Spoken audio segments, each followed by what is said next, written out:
So hopefully everyone, there we go. So hopefully everyone is seeing the slide deck now. We are talking about our Emergency Aid for Basic Needs Academy. So hopefully you are all where you expected to be for this info session.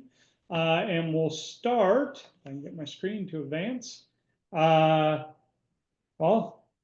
I lied. I was going to say we were going to start with introductions, but actually, I'm going to talk about the Gardner Institute first, and then we'll do some introductions. So, for those of you that do not know us, the Gardner Institute is a 24-year-old nonprofit organization that focuses on partnering with institutions, individual educators, and philanthropic organizations to help improve student outcomes on campuses around teaching, learning, retention, and most importantly, for us, degree completion.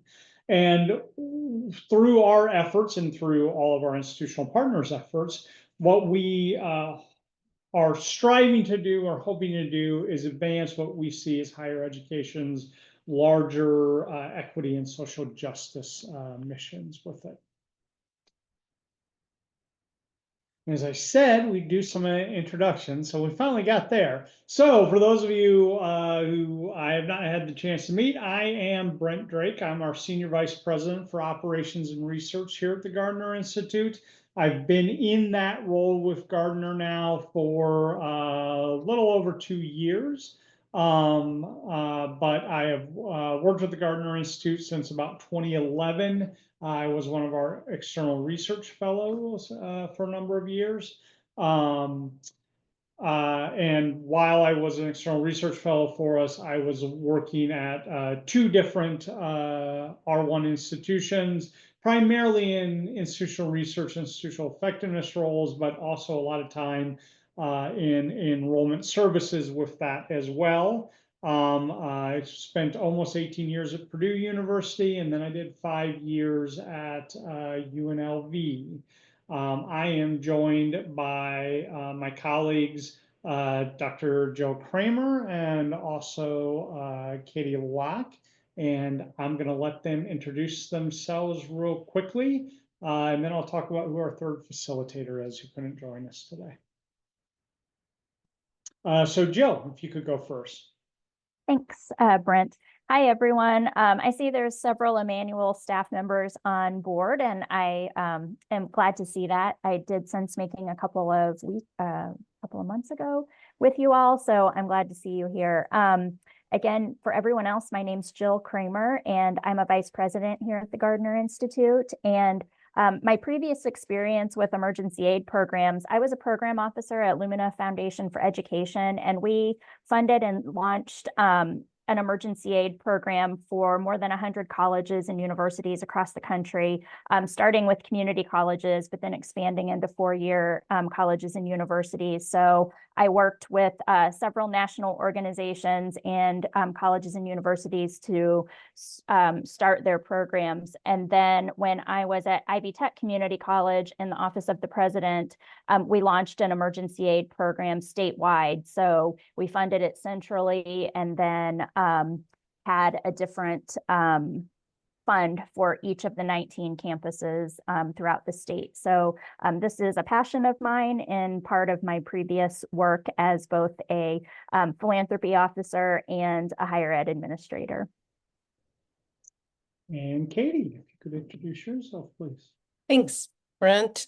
My name's Katie Locke. I'm the Director of Marketing Communications here at the Gardner Institute. I'm happy to help you in any way I can through answering questions or getting you registered. And I will say this is being recorded. We will share the recording with you, particularly because we have such a small audience. We're really happy to answer any questions, so feel free to use the Q&A or the chat box, and I will make sure that the questions get answered. So thank you and welcome. Thanks, Katie.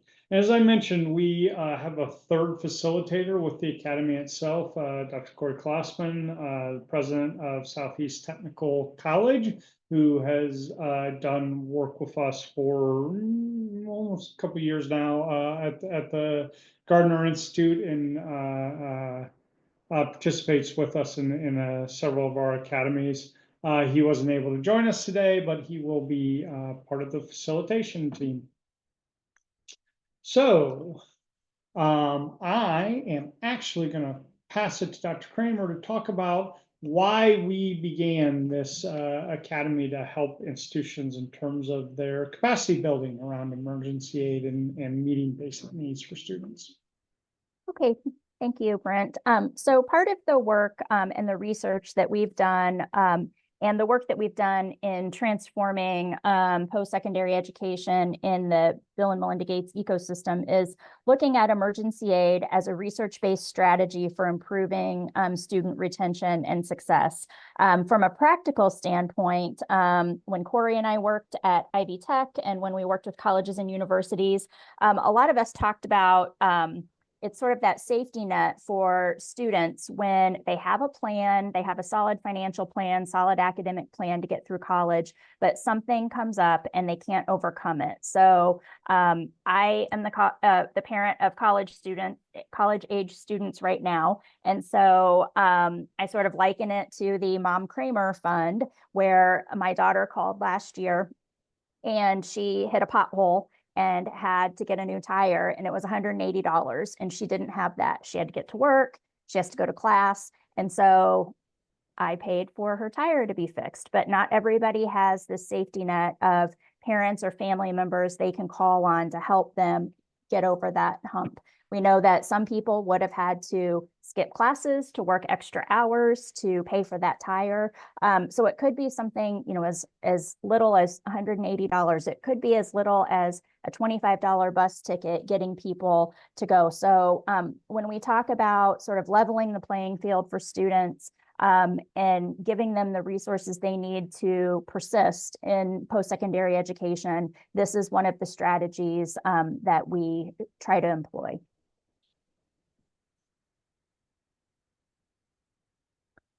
So when we think about this academy, we have designed this to engage institutional teams to look at what is emergency aid at colleges and universities.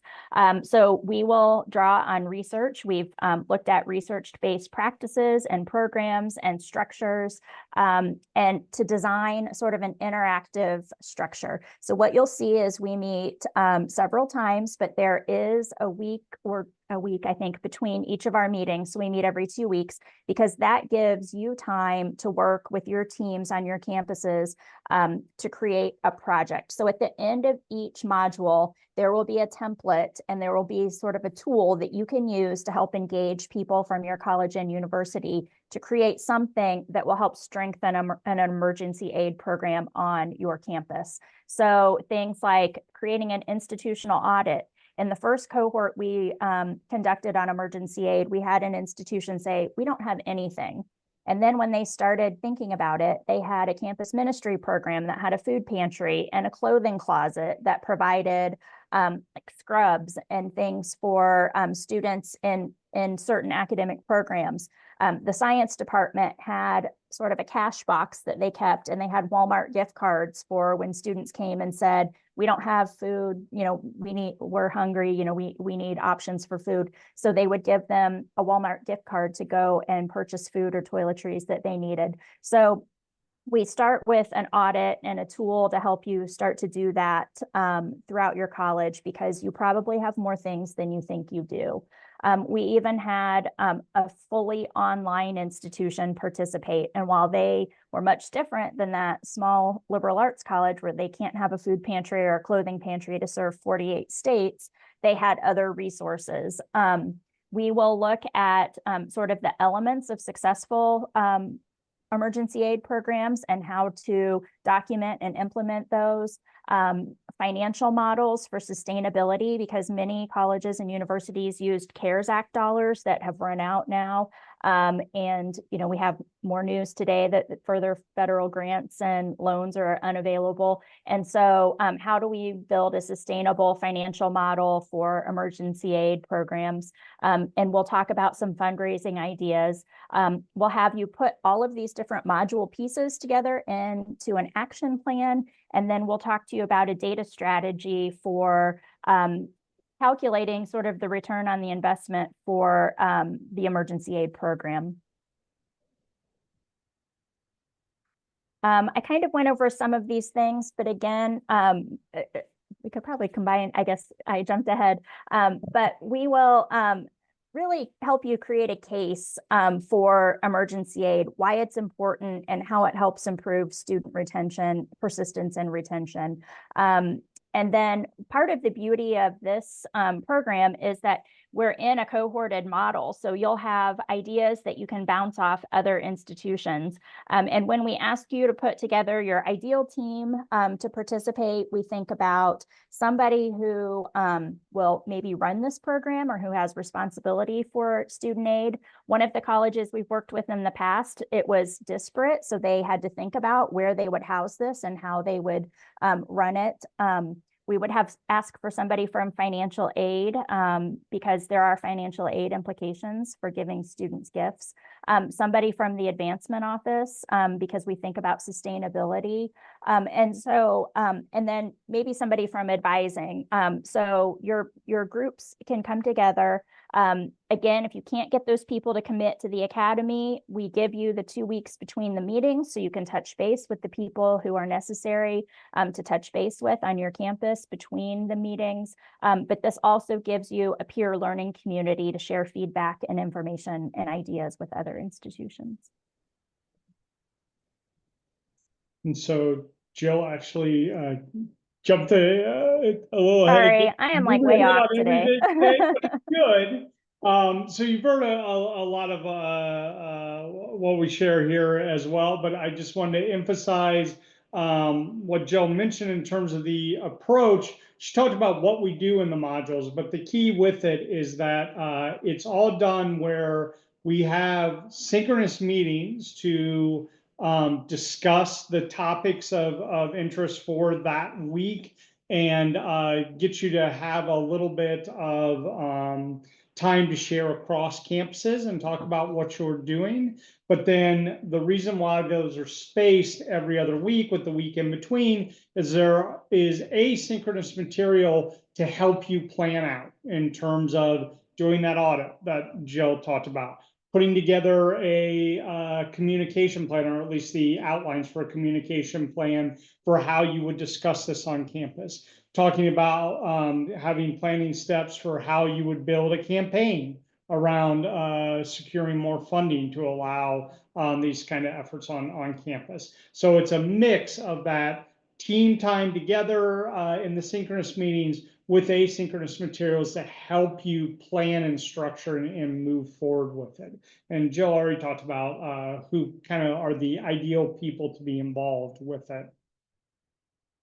One thing that was on the approach side, and Jill mentioned a little bit, is that a part of what we do with this is talk about the importance of gathering data on who it is that are using the services.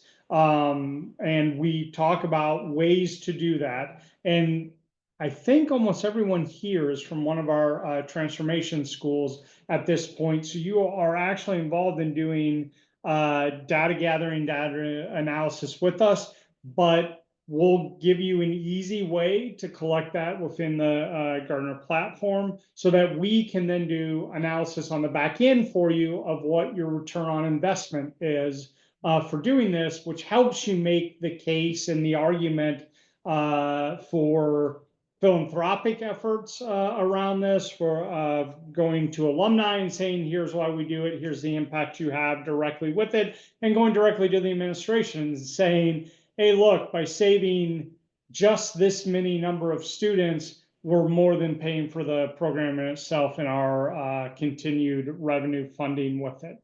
And what's on this slide is some of the work that was done by 3 institutions in our initial pilot cohort 2 years ago that went forward and did the data gathering with us, and then we did the analysis for them. And all 3 of them, in this case, actually enacted a emergency grant program as a part of it. And so they gave us information about who received the emergency grants, as well as information of like students at the institution that did not participate, did not receive grants. And we did analysis of what happened in terms of the retention with those students when we looked at 1 semester later, looking at the fall to spring retention with it. And you can see across the board that there was a gain in those students that received the emergency aid funds versus like students who did not at the institution. And then we were able to turn that into, and this is what it's meant in terms of revenue dollars for the institution with it. So very nice early results that we see with institutions, but also more importantly for those 3 institutions, it was something that they were then able to use in terms of argument to the administration for continued funding with it, as well as donor campaigns for the impact of this and why it should be continued at their campuses. In terms of next steps with this, because Katie is back, I am going to turn it over to her to allow her to talk about both how you move forward with this academy, when it's scheduled, and next steps in the process. So Katie, if you would, please. Thanks, Brent. So the Academy does start February 12th. It goes through April 9th. The dates and times of the meetings are listed here, and we'll make sure that you have this deck so you can refer back to it. We do have an application process, and I always like to explain that really what we're trying to do with the application is it's 4 questions, and it's really just checking to make sure that what you're hoping to get from the Academy is what we're offering, and so that there's some synergy there. And so we would ask that those applications be completed by January 31st. That's Friday, isn't it? So you may not be able to get that done by January 31st, and that's okay. We really, that's really a suggested deadline. I think right now we have 3 or 4 schools signed up, so we'll have some capacity to take a few more schools. So please don't let that deadline catch you out. And if you're interested and you need the extension, just email us so we know that the application is coming in. And then the fees are listed here. They are determined based on your undergraduate enrollment as reported to College Navigator. So you can see which band you are in. And for our institutional partners that are here that are part of the transformation process, this is covered within the program that you're in with us already. So it is an additional fee on top of that. And they don't need to fill out an application, is that correct? That is correct. For those of you who are transformation schools, your relationship manager has hopefully already reached out to you to ask for who your participants will be for the academy, and that's all we need from you to get you registered into it. I'm also gonna leave it to Katie for this one, just talk about some of the other things we do at the Gardner Institute. So I'm not going to read this slide to you. I think there's even a few things that aren't listed on it. We do a lot of different things all around, focused around student success. So if emergency aid isn't what you were really thinking about, we do have these other ways to engage with us, and we would be happy to discuss the opportunities and what may be best for you. We do also offer 4 in-person events. This year we're doing 2 in Asheville this spring, 1 on Gateway course redesign, 1 on the transfer process, and then we are offering a symposium that sort of covers all of these areas that we talk about, and a graduate student event, and those will both be in Chicago in October. And so if you have questions, you're confused or not sure where to start, just reach out to info@gardnerinstitute.org, and I'll put you in touch with the right person. Okay. So at this point, we're gonna open it up for questions from you. As Katie mentioned, you can put them in the Q&A, or you can write them directly into the chat. And yeah, we're happy to answer anything that's out there. Certainly about the Emergency Aid Academy, but anything else related to Gardner. Glad you said related to Gardner. Yeah. Then we'll make it too broad. Brent, I know one question we've had in the past frequently is about how much time should people plan on spending? Yep. So the synchronous meetings that we do every 2 weeks are an hour and a half with those. We highly recommend in that gap week that your team meets at least once, if not ideally twice. So you've got a couple hours there in the gap week as well. And then you're probably during that time when you're talking about working through the tasks for building out your plan and deciding where you're going to go, whether it's in the audit process or building out a program or building a better communication plan. You're going to have to factor a little bit of work time for that. So what we tell people is during the academy time, you should plan probably about 3 to 4 hours a week. You should plan to be engaged with it while you're doing it. Yeah, so that's what we recommend with it. And then obviously, depending on where you land with your plan, there's continued work as you go forward that someone has to continue to manage on the campus for you. So Thank you.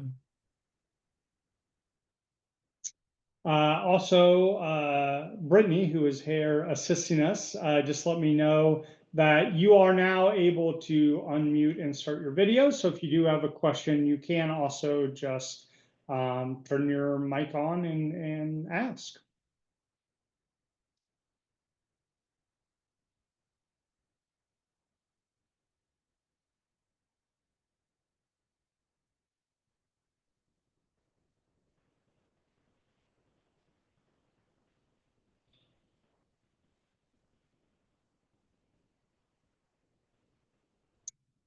Okay.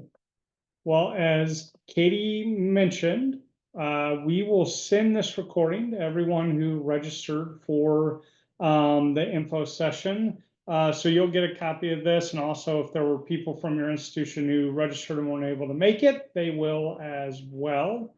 And you'll receive the slide deck with it. So you'll have all that. But also, Katie's gonna turn off the recording here in a second, and we're happy to hang around in case there was a question you had that you didn't want on recording for all the world to see when it is shared out. We're willing to hang around and answer any questions that you didn't want recorded, and very happy to do that. Otherwise, thank you all for joining us. As Katie mentioned, the application is out there. For those of you that are from our transformation schools, talk to your relationship manager and get your participant names turned in. And we look forward to seeing y'all in a couple weeks here for the start of the academy. So